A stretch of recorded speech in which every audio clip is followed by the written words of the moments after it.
Life in multiverse, मल्टिभर्समा जीवन।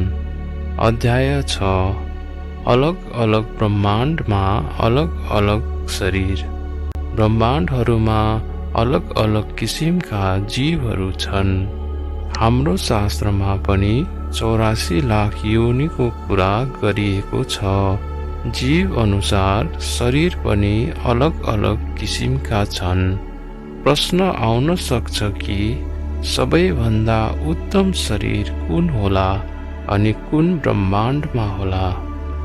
यस प्रश्नको उत्तर आजको दिन कसैसँग छैन होला, तर बेहदको ज्ञानको सहयोगले यो कुरा बुझ्न सकिन्छ। जीव या आत्मा या जीवात्मा यी सबै समय र स्थानसँग जोडिएका छन्। जति जति समय बदलिन्छ त्यति त्यति शरीर पनि बदलिन्छ। जस्तो कि यस पृथ्वीमा यानि मृत्युलोकमा मनुष्यको शरीर अलग अलग अवस्थाबाट गुज्रन्छ।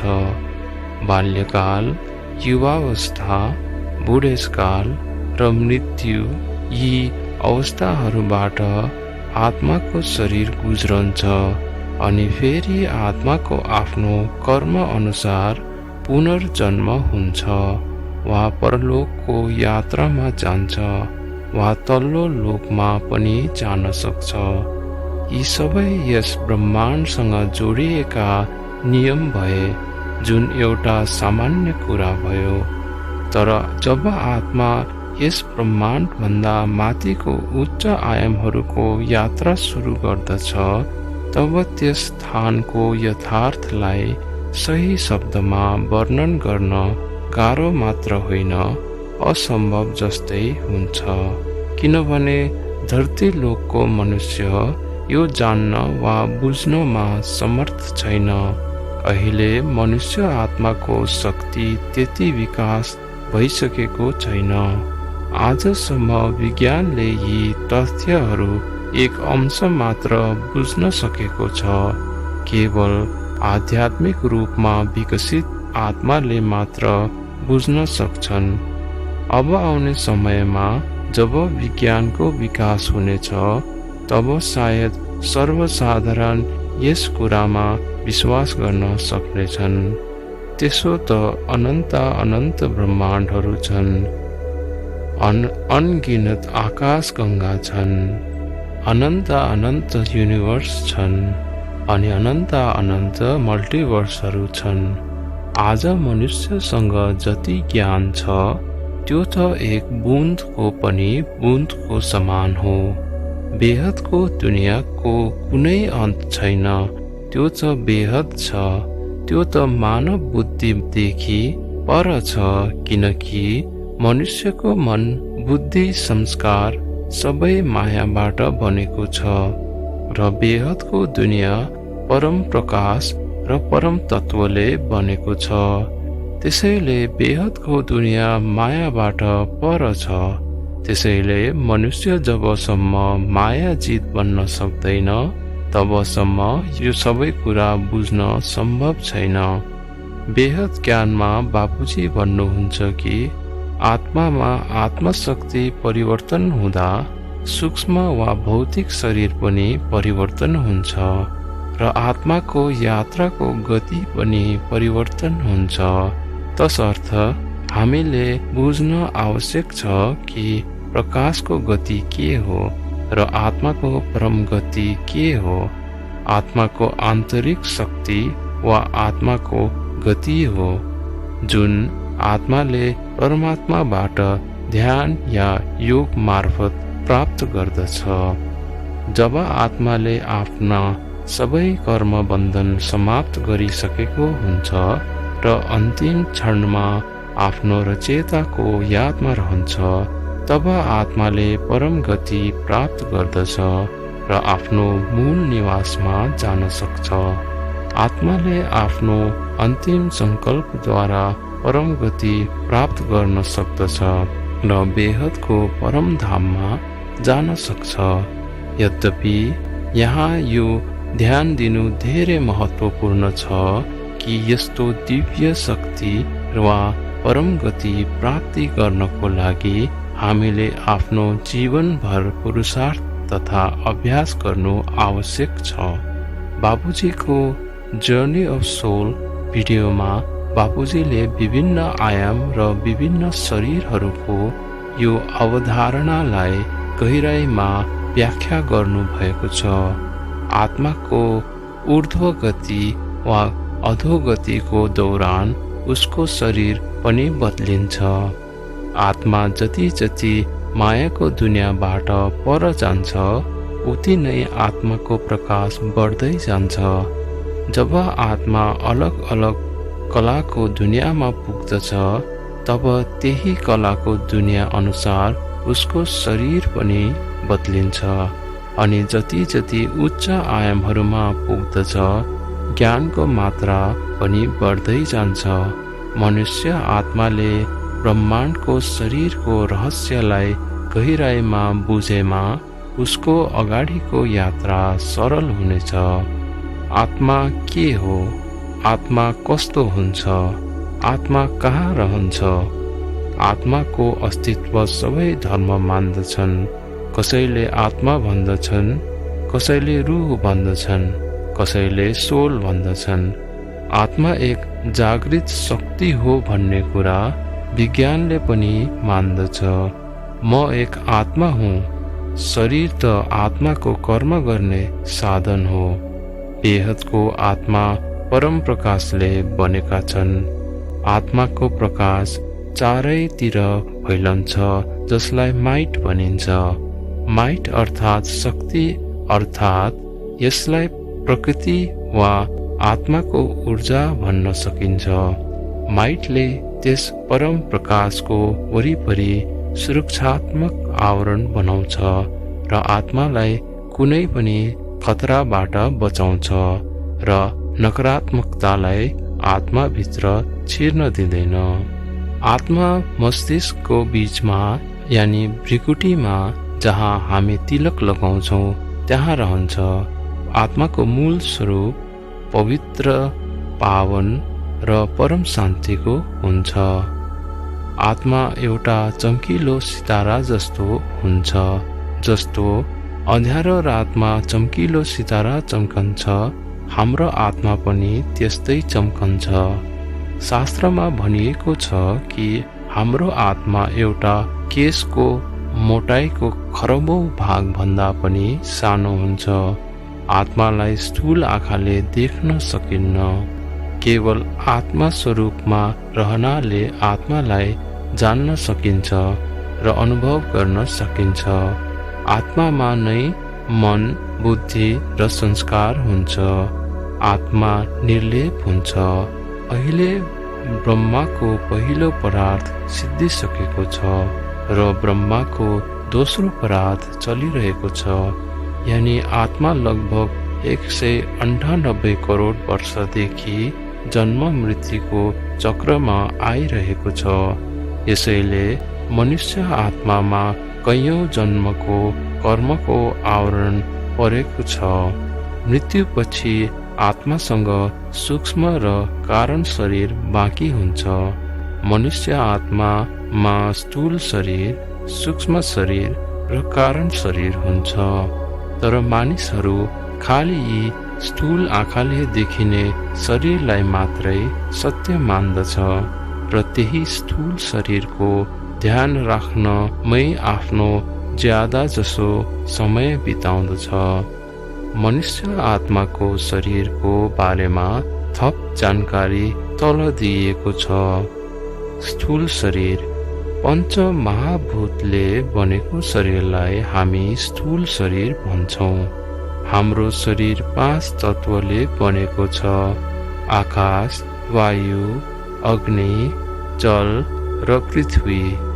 जब आत्मा 5 तत्त्वको शरीरमा हुन्छ तब जल र पृथ्वीको आवरणले गर्दा आत्माको शक्ति कम हुन्छ र शरीर भारी हुन्छ। स्थूल शरीरको कारणले गर्दा मनुष्यको बुद्धि स्थूल वस्तुमा फस्दछ र मनुष्य भोगमा लिप्त हुन्छ अनि आत्माको ज्ञान पनि ढाकिन्छ। सूक्ष्म शरीर। जब आत्मा मृत्यु प्राप्त गर्दछ तब उसको 5 तत्वको शरीर 3 तत्वको शरीरमा बदलिन्छ। शरीरमा 3 तत्व यानि आकाश, वायु र अग्नि तत्व बाँकी बस्दछ। यही 3 तत्वको शरीरलाई सूक्ष्म शरीर भन्दछौँ। सूक्ष्म शरीर यी स्थूल आँखाले देखिँदैन। मृत्युपछि सूक्ष्म शरीरमा आत्माको शक्ति बढ्दछ, किनकि माटो र जल तत्वको शरीर हुँदैन। जति कर्मको बोझ कम हुन्छ त्यति नै आत्मा हल्का हुन्छ। तपस्या गर्नाले आत्माको माथि जाने शक्ति बढ्दछ। आत्मा जति माथि जान्छ त्यति नै बढी सुख र शान्ति अनुभव गर्दछ। सूक्ष्म शरीरमा सबै भावना अनि कर्म रेकर्ड हुन्छ। सूक्ष्म जगतमा सूक्ष्म शरीरद्वारा नै यात्रा गर्न सकिन्छ। मृत्युपछि आत्मासँग सूक्ष्म शरीरको साथमा मन, बुद्धि अनि संस्कार पनि जान्छ। माथिको सूक्ष्म दुनियाँमा अलग तत्वको दुनियाँ छ जुन यी आँखाले देख्न सकिँदैन, तर दिव्य दृष्टिद्वारा देख्न सकिन्छ। प्राचीन समयमा ऋषि मुनि आफ्नो संकल्पद्वारा सूक्ष्म शरीरद्वारा आफ्नो मन लागेको ठाउँमा वा लोकमा जान सक्दथे। कारण शरीर। आत्माको जब जन्म हुन्छ तब उसमा सबैभन्दा पहिले मन आउँदछ। मन फेरि बिस्तारै बिस्तारै सोच्न थाल्दछ र बुद्धि पनि आउँदछ। बुद्धिद्वारा कर्म गर्दछ र संस्कार पनि बन्दछ। हाम्रो मन, इच्छा अनि संकल्पको कारणले गर्दा जुन शरीर बन्दछ त्यो कारण शरीर हो। कारण शरीरको आधारमा सूक्ष्म शरीर बन्दछ र सूक्ष्म शरीरको आधारमा स्थूल शरीर बन्दछ। कर्म बन्धन, पाप कर्म, भोग गर्ने इच्छा, नकारात्मक सोचले गर्दा हाम्रो कारण शरीरको शक्ति क्षीण हुन्छ। मनुष्यको सबै कर्मको अभिलेख कारण शरीरमा हुन्छ। कारण शरीरलाई परम प्रकाशले चार्ज गरेर विक्रम विनाश गर्न सकिन्छ। चार्ज गर्नु मतलब ऊर्जाले भर्नु। कारण शरीर चार्ज हुनाले आत्मामा आकाश तत्व बढ्दछ र आत्मालाई यस ब्रह्माण्डको विष्णुपुरी वा कारण जगतमा जाने शक्ति मिल्छ। कुनै पनि मनुष्यको स्थूल शरीरमा रोग लाग्नु पहिला त्यो रोग कारण शरीरमा आउँदछ। कारण शरीर आकाश तत्वको हुन्छ। कारण शरीर घाँटीदेखि तल नाभिसम्म एउटा पातलो चम्किलो चाँदीको सिक्री जस्तो हुन्छ। त्यसको वरिपरि हल्का प्रकाश हुन्छ। फरिस्ताहरूको कारण शरीर हुन्छ। विष्णुपुरीमा रहने आत्माहरूको कारण शरीर हुन्छ। कारण शरीर आकाश तत्वले बनेको हुन्छ।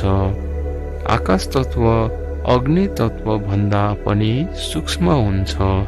वायु र अग्नि तत्व आकाश तत्व भित्र नै हुन्छ। त्यसैले कारण शरीर माथि सूक्ष्म शरीर बनेको छ। जब आत्माको इच्छाहरू कम हुन्छन् र आत्मा निसंकल्प अवस्थामा हुन्छ तब वायु तत्व शान्त हुन्छ अनि आत्मा कारण शरीर अनुभव गर्न सक्दछ। यसको लागि अभ्यास गर्नु पर्दछ। मन जति विचलित हुन्छ अनि जति इच्छा ज्यादा हुन्छ त्यति नै वायु तत्व भारी हुन्छ अनि आत्मा उत्तेजित रहन्छ तथा आत्माको आवामण्डल पनि तमोप्रधान हुन्छ वा कालो हुन्छ। महाकारण शरीर। महाकारण शरीर 3 परम तत्वले बनेको हुन्छ। ती हुन् परम आकाश, परम वायु र परम अग्नि तत्व। परम तत्व तत्व भन्दा पनि सूक्ष्म हुन्छ। तत्वभित्र नै परम तत्व हुन्छ, यानि परम तत्वबाट नै तत्व बनेको हो। मनमा जब इच्छा बढ्दै गयो तब आत्मा ज्यादा संकल्प गर्न लागे अनि परम तत्व बिस्तारै बिस्तारै तत्वमा परिवर्तन भयो। आत्माको संकल्प तत्वको माध्यमबाट काम गर्दछ। आत्मा जति संकल्प गर्दछ त्यति नै उसको ऊर्जा क्षय हुन्छ। परम तत्वको ऊर्जा तत्वहरूको भन्दा धेरै हुन्छ। आकाश तत्वले बनेको आत्माको महाकारण शरीर हुँदैन। महाकारण शरीर भएका आत्माहरूले मात्रै योगको अभ्यासद्वारा महाकारण शरीर अनुभव गर्न सक्दछन् र महाकारण जगतमा यानि शिवपुरी जान सक्षम हुन्छन्। कारण शरीर भित्र नै महाकारण शरीर पनि हुन्छ। जब आत्मामा आकाश तत्व बढ्दछ तब आत्मा शान्ति अनुभव गर्दछ अनि जब आत्मामा परम तत्वको मात्रा बढ्दछ तब आत्मा परम तत्वको मात्रा बढ्दछ तब आत्मा परम शान्ति अनुभव गर्दछ। आत्माको सबै कामना वासनाको अन्त भएपछि र योग बलद्वारा आत्मा महाकारण जगतमा जान्छन्। शिवपुरी यानि महाकारण जगतमा आत्माको महाकारण शरीर हुन्छ। महाकारण शरीर परम तत्वले बनेको हुन्छ भने परम महाकारण शरीर परम प्रकाशको हुन्छ। उच्च गुण भएको आत्मा वा बेहदको आत्माहरूको परम महाकारण शरीर हुन्छ। परम महाकारण शरीर परम प्रकाशले बनेको हुन्छ। परम महाकारण शरीर निराकार अवस्था वा आत्माको बीज रूप अवस्था पछिको प्रारम्भिक अवस्था हो। अर्थात् यस परम महाकारण शरीर भन्दा पर अर्को कुनै तह रहँदैन। केवल शुद्ध आत्मा आफ्नो निराकार अवस्थामा रहन्छ। परम महाकारण शरीरमा मन पनि हुन्छ, तर आत्माको निराकारी अवस्थामा मनको पूर्ण अभाव हुन्छ। परम महाकारण शरीर सबैभन्दा सूक्ष्म हुन्छ र सबैभन्दा ऊर्जावान हुन्छ। पूर्ण आत्मा स्वरूपमा न मन हुन्छ न कुनै शरीर हुन्छ। त्यो त निर्गुण निराकार बीज रूप स्थिति हो। आत्माको यात्रा सबै आत्माको आफ्नो आफ्नो रचयिता हुन्छन्। कुनै आत्मा सिर्फ आकाश तत्वले बनेका हुन्छन्। ती आत्माहरूको सिर्फ कारण शरीर हुन्छ। ती आत्माहरूको सृजन कारण जगतमा हुन्छ। ती सबै हल्का गुणका हुन्छन्।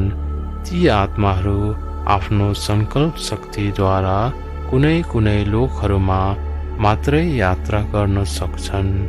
ती आत्माहरू कारण जगतदेखि तल सृष्टिको कुनै पनि तल्लो आयामहरूमा यात्रा गर्न सक्छन्, तर कारण जगतभन्दा माथिको सृष्टिको कुनै पनि आयाममा जान सक्दैनन्।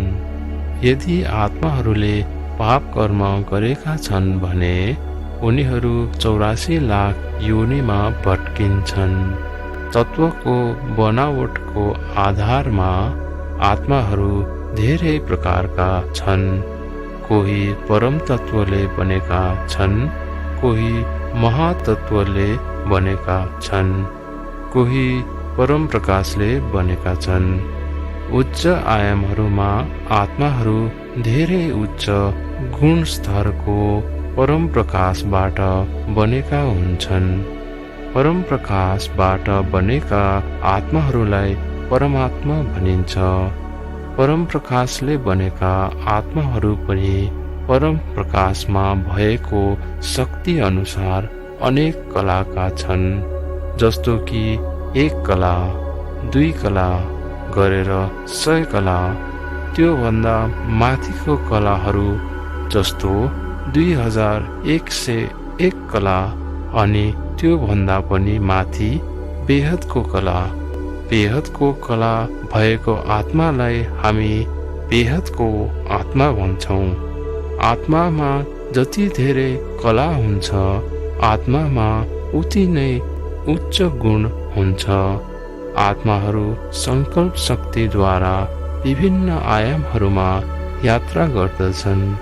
फेरि जब आत्मामा आफ्नो रचयिताको ज्ञान हुन्छ, तब ऊ आफ्नो रचयिता भए ठाउँ फर्किन्छ। यसैलाई आत्माको रिटर्न जर्नी भनिन्छ।